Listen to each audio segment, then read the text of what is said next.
लियो और वहिस्कर, दोस्ती और महम जॉन की कहानी। एक दिन अफ्रीका के वसिया और जंगली मैदानों में एक शानदार शेर जिसका नाम लियो था वो रहता था। वो अपनी पुराइड का हुक्मरान था, एक शराफ्तमंद और ख़तरनाक कायद जो सबकी तारीफ करता था। लियो को उसके सुनहरी मुना की पहचान थी जो सूरज की तरह चमकती थी और उसकी धाड़िन एक सवानों की तरह फैल जाती थी। उसी सवानों में लेकिन लियो के इलाके से बहुत दूर एक छोटी सी गांव था जहां एक दिलचस्प बली जिसका नाम भीस्कर था रहता था। भीस्कर एक खल्लम खुला और मिहर्रिक शेर बली था। हमेशा मुश्किलों में पड़ जाता और गांव के हर कोने को जानने के लिए निकमा कहता था। एक दिन जब भीस्कर खेल रहा था वो लियो के बारे में कहानियां सुनने लगा। इन दास्तानों से मुतासिर होकर भीस्कर ने फैसला किया कि वो खुद शेर लियो से मिलना चाहता है, जंगलों के बादशाह, दूसरी सवानों में। लेकिन लियो का मुल्क भीस्कर की तरफ आने वाले एक छोटे से शख्स को देखा। पहले लियो ने सोचा कि ये उसका एक मुंतखब है, मगर जैसे जैसे उस शख्स के करीब आया उसने समझा कि ये एक छोटी सी बली है। भीस्कर की बेहवासी के सामने लियो को मुसलसल हंसी आ गई। छोटे, तुम मेरे रियासत की तरफ क्यों आए हो? लियो ने पूछा। उसकी गहरी आवाज जैसे दूर के गुर्ज की तरह गुर्जी। भीस्कर ने लियो की मौजूदगी की बेहवासी के बावजूद जोश में जवाब दिया, मैंने तुम्हारी अजमत की कहानियां सुनी हैं, लियो, और मैं खुद देखना चाहता हूँ कि सवानों का बादशाह कैसा होता है। लियो ने भीस्कर की बेखौफी पर हैरान होकर हंसी आई। अच्छा, तुमने बहुत दौर आकर ये काम किया है? छोटे भीस्कर, तुम क्या हासिल करना चाहते हो मेरे से मिलकर? भीस्कर ने फख्र से सीना को फुलाया। मैं तुमसे कुछ सीखना चाहता हूँ लियो। मैं जानना चाहता हूँ कि एक बड़े रहनुमा की तरह बनने के लिए क्या चाहिए। लियो भीस्कर की दिलेरी और इज़्म को देखकर हैरान हुआ। उसने नौजवान बली में काम की पतनती देखी और फैसला किया कि वो उसे अपने रांग में ले।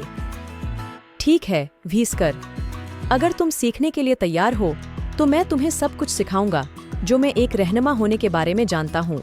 और इस तरह भीस्कर लियो का मुर्शिद बन गया, जंगल की राहों को सीखता हुआ। लियो की रहनुमाई में भीस्कर ने ताकत, दिलेरी और रहम की अहमियत सीखी।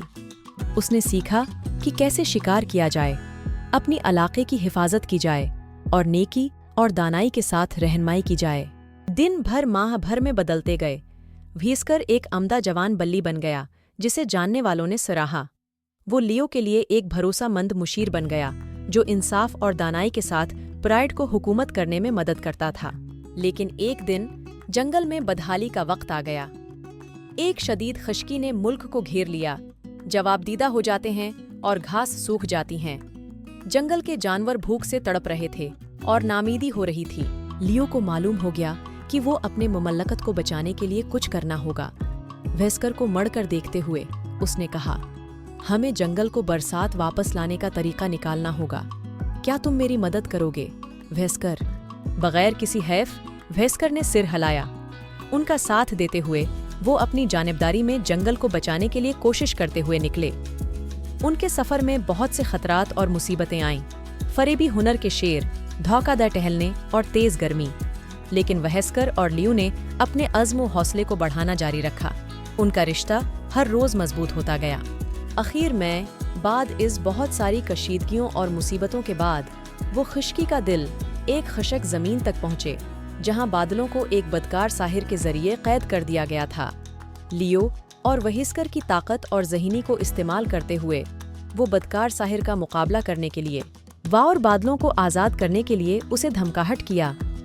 शुरू में साहिर इनकार करता रहा अपनी काले जादू को इंकिशाफ करने के लिए, लेकिन लियो और भीस्कर ने बहादुरी से जहाद किया, अपनी मुश्तरका क़ुव्वतों का इस्तेमाल किया कि साहिर के शरीर जादू को हरा दें। आखिर में वो फतेह हासिल किया, बादलों को आज़ाद किया और जंगल को बराबरी की बहाली दी। जब बारिश की पहली बूंदें गिरने लगें, जंगल के जानवर खुशी से नचते फिरे, जानते हुए कि उनकी तकलीफ अब खत्म हो गई है। और जश्न के दरमियान लियो और भीस्कर एक साथ खड़े रहे। उनकी दोस्ती की ताकत हरगिज़ कभी नहीं तोड़ी गई, न ही जातों की सरहदों, न ही जातों की।